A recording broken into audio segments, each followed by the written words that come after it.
Sir बहुत बहुत शुक्रिया हमारे साथ इस मंच पर आने के लिए। और सबसे पहला सवाल मेरा यही आपसे, आप माइक ले लीजिए। जब आपने इस कंपनी को ज्वाइन किया और मुझे मालूम चला इनसे बातचीत से कि अभी 1.5 साल हुआ है इन्होंने कंपनी को ज्वाइन किया, तब से लेकर अब तक कितनी उपलब्धियां आरईसी लिमिटेड के नाम रही हैं? जी, मैंने आरईसी मई 2022 में ज्वाइन किया था। तो सबसे बड़ा माइलस्टोन था, REC became a Maharatna company in the month of September 2022। उसके पश्चात भारत सरकार ने आरईसी को अलाउ किया कि non power infrastructure and logistics में भी डाइवर्सिफाई करने की अनुमति दी गई। तो पिछले वर्ष सबसे बड़ी उपलब्धि का वर्ष रहा आरईसी के लिए। हाईएस्ट एवर सैंक्शन और 2,68,000 हमने लास्ट ईयर अप्रूवल दिया था और highest ever disbursement took place amounting to about 97,000 crore. तो ओवरऑल हमारा तो आपके आते ही धन वर्षा होने लगी। 1.5 साल में खूब कंपनी ने पैसे कमाए और शेयर मार्केट में भी जबरदस्त परफॉर्मेंस रहा आपकी कंपनी का। जी जी जी। अभी जो लिस्टिंग है उसके हिसाब से आपने जब ज्वाइन किया तब से अब में कितना फर्क है? लगभग अभी आरईसी के शेयर प्राइस में लगभग 4 गुना वृद्धि हुई है। जब मैंने ज्वाइन किया था उसका शेयर प्राइस लगभग 100 रुपये थे, आज 440 रुपये क्रॉस कर गया है। सर, ये जो विकसित भारत का लक्ष्य है 2047 तक का जो विजन है प्रधानमंत्री का, उसमें आप किस तरीके से अपनी कंपनी का योगदान देखते हैं और साथ ही ओवरऑल पावर सेक्टर का, अगर हम पावर एंड एनर्जी की बात करें तो? जी, REC was known as rural electrification corporation. REC ने ग्रामीण विद्युतीकरण के क्षेत्र में उल्लेखनीय कार्य किया है। भारत सरकार के नोडल एजेंसी के रूप में हमने यूनिवर्सल एक्सेस टू इलेक्ट्रिसिटी पिछले 3-4 सालों में पूर्ण किया था। माननीय प्रधानमंत्री जी ने लाल किले की प्राचीर से 15 अगस्त 2015 को घोषणा की थी कि हम 1000 दिन में 100% विलेज का इलेक्ट्रिफिकेशन करेंगे। ये लक्ष्य हमने 987 दिन में पूर्ण कर लिया। इसी तरह हाउस होल्ड इलेक्ट्रिफिकेशन का लक्ष्य हमने 18 महीने में पूर्ण किया। लगभग 2,86,00,000 घरों को हमने विद्युतीकृत किया। अब revamp distribution sector scheme launch की गई है, जिसके तहत 24/7 रिलायबल अफोर्डेबल पावर हम सभी उपभोक्ताओं को देने के लिए प्रतिबद्ध हैं और साथ ही साथ ऑपरेशनल और financial efficiency of distribution company बढ़ाने के लिए हम लोग तत्पर हैं। विकसित भारत के रूप में जब हम 2047 के रूप में देखते हैं, अभी भारत विकासशील देश है और भारत में पर कैपिटा इलेक्ट्रिसिटी कंजम्पशन मात्र 1/3 है वर्ल्ड एवरेज का। भारत के पर कैपिटा कंजम्पशन लगभग 1100 किलोवाट आवर मतलब प्रति यूनिट है, जो कि वर्ल्ड एवरेज लगभग 3,300 यूनिट प्रति वर्ष होती है पर कैपिटा। जब हम विकासशील देश से विकसित देश बनेंगे तो हमारा पर कैपिटा कंजम्पशन इलेक्ट्रिसिटी भी वर्ल्ड एवरेज से ज़्यादा होगा। जो हमारे विकसित देश हैं उनका पर कैपिटा कंजम्पशन इलेक्ट्रिसिटी लगभग 10 से 12 गुना वर्ल्ड एवरेज से है। बट भारत की खासियत यह है कि हम लोग सस्टेनेबल डेवलपमेंट पे जोर दे रहे हैं। जो एमिशन इंटेंसिटी ऑफ जीडीपी, उस पे हम लोग ने पेरिस में जब COP21 हुआ था 2015 में, तो भारत ने प्रतिबद्धता जाहिर की थी कि हम अपनी एमिशन इंटेंसिटी ऑफ जीडीपी को 30 से 35% 2030 तक कम कर लेंगे 2005 के लेवल के कंपैरिजन में। परंतु यह लक्ष्य हमने 2021 में ही पूर्ण कर लिया। इसलिए हमने अपना एम्बिशन बढ़ा के एमिशन इंटेंसिटी ऑफ जीडीपी को 45% तक कम करने का लक्ष्य रखा है 2030 के अंदर। तो जब हम विकासशील देश से विकसित देश की ओर बढ़ेंगे अगले 25 वर्षों में, तो हमारा पर कैपिटा कंजम्पशन और इलेक्ट्रिसिटी बढ़ेगा, परंतु उस रेशियो में हमारा per capita emission of carbon dioxide उतना बढ़ेगा नहीं और हम अपने सस्टेनेबल डेवलपमेंट के गोल में सफल रहेंगे, ये हमारा मानना है। अगर सर हम 2014 से लेकर अब हम 2023 में हैं, तब से लेकर अब तक आरईसी लिमिटेड का ग्राफ कैसा देखते हैं आप? क्या उपलब्धियां रही हैं, क्या अचीवमेंट्स रहे हैं? आपने कहा है महारत्ना कंपनी तो बनी गई है, इसके साथ ही शेयर प्राइसेस में भी इजाफा और इसके अलावा 2014 से पहले किस तरीके से सरकार में आप बदलाव देखते हैं, उनके कोऑपरेशन में, और जो एक गैप पब्लिक सेक्टर यूनिट्स और सरकार में पहले देखा जाता था, क्या वो अब भी मौजूद है?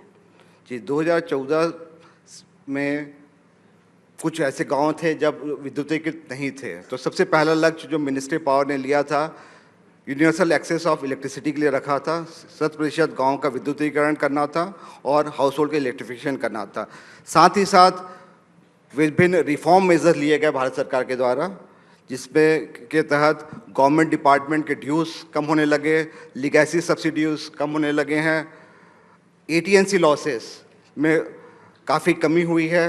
साथ ही साथ average cost of supply of electricity और एवरेज रेवेन्यू रियलाइज, उस गैप को में भी काफ़ी कमी होते जा रही है।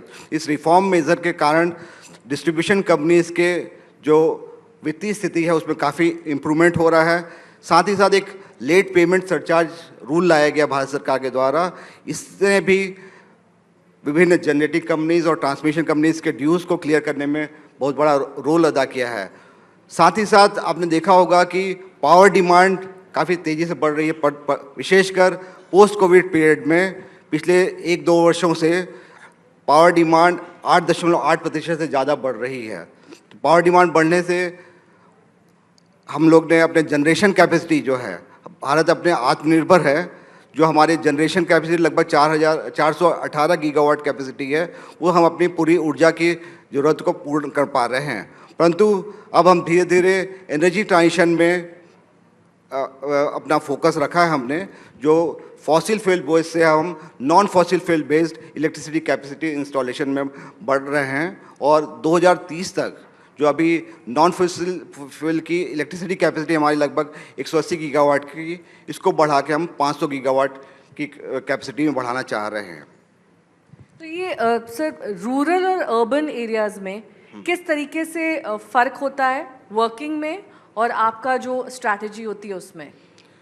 देखिए, जो शहरी क्षेत्र हैं वो काफ़ी, इसमें पॉपुलेशन डेंसिटी बहुत ज़्यादा होती है और अभी तक हमारा प्रयत्न रहा है कि जो रिलायबल पावर सप्लाई है वो 24 घंटे देने का प्रयत्न किया गया, परंतु अभी तक सारे डिस्ट्रीब्यूशन कंपनी, राज्य सरकारों के सहयोग से हम लोग शहरी क्षेत्रों में लगभग 23 से 23.5 घंटे प्रतिदिन की बिजली दे पा रहे हैं। परंतु ग्रामीण क्षेत्र जो कि फैले हुए हैं, काफ़ी डिस्टेंस रहता है, वहाँ पे हम लोग अभी लगभग 22 घंटे ही बिजली दे पा रहे हैं। हमारा लक्ष्य है कि निकट भविष्य में हमें पूरे 24 घंटे सतत बिजली उपलब्ध करा सकें ग्रामीण क्षेत्रों में भी।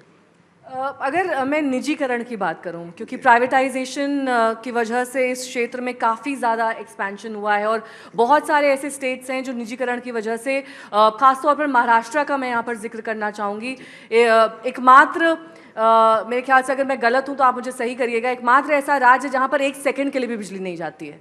तो इस तरह के एग्जाम्पल्स आप आने वाले वक्त में और राज्यों के लिए देख सकते हैं? जरूर। जैसे मैं इंस्टॉल इलेक्ट्रिसिटी कैपेसिटी के बारे में कहना चाहूँगा। देश में टोटल इंस्टॉल इलेक्ट्रिसिटी का कैपेसिटी लगभग 418 गीगावाट है, उसमें से 51% लगभग 212 गीगावाट कैपेसिटी प्राइवेट सेक्टर में है। पावर जनरेशन का 51% प्राइवेट सेक्टर के पावर प्लांट से आ रहा है, 24% सेंट्रल सेक्टर के पावर प्लांट से आता है और लगभग 25% स्टेट सेक्टर के पावर प्लांट से आता है।